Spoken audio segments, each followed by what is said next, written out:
Hello, I'm Juan Fernandez, and here's your CBS On The Go update. We begin with your CBS 2 travel forecast. Here's meteorologist Amber Lee. Well, Juan, we do have a chance for these isolated thunderstorms and showers as we head into the weekend, and it's also spreading over to the Rockies. So from Idaho all the way down to portions of New Mexico, there is a good chance that we could see more of this convective activity. Now, if you're staying put here in Southern California, or you know somebody that's flying out, take a look. We have everything in green, so no delays so far at the airports.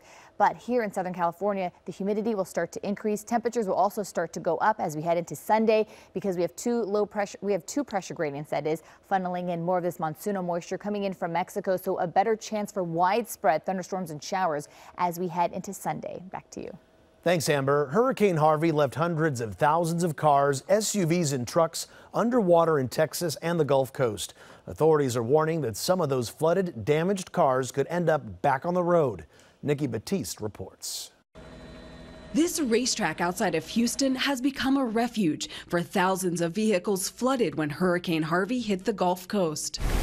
It's estimated the trillion gallons of rain dumped during the storm ruined about 500,000 cars. After insurers mark the titles as flooded, many of the vehicles land at auctions where they can be sold for parts. Flooded cars literally rot from the inside out. But Christopher Basso with Carfax says scam artists will buy the damaged vehicles, clean them up, and try to resell them. Not only are they potentially going to be resold right there in Texas, but they can move their way hundreds, if not thousands of miles away to people who have no idea that that car was once underwater in a flood.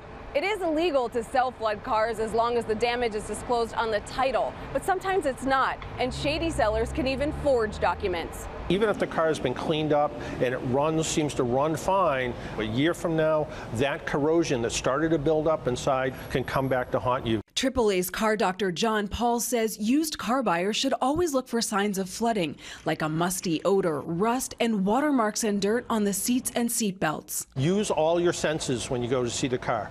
Look everywhere. Look in every nook and cranny. Look for sand, silt, things that don't belong in a certain place. But it can be hard to spot damage. This video from Carfax shows how scam artists can scrub away evidence of a flood. That's why experts say always do a background check and have a mechanic inspect a used car before you buy it. Nikki Batiste for CBS News, New York.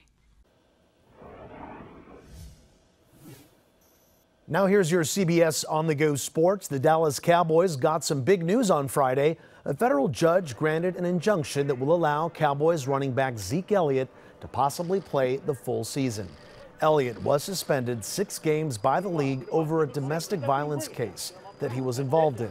No charges were ever filed from the case, but after its own investigation, the league issued the suspension. Elliott will be allowed to play while the legal process involving the appeal of the suspension plays out. All right, immediately following CBS 2 News at 11 tonight, watch The Late Show with Stephen Colbert. Guests include Jessica Biel. And right after Colbert, watch The Late Late Show with James Corden. His guests are Trailblazers star Damian Lillard. Watch Corden and Colbert right after CBS 2 News at 11.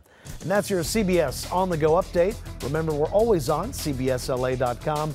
And join us every night for CBS 2 News at 5, 6, and 11.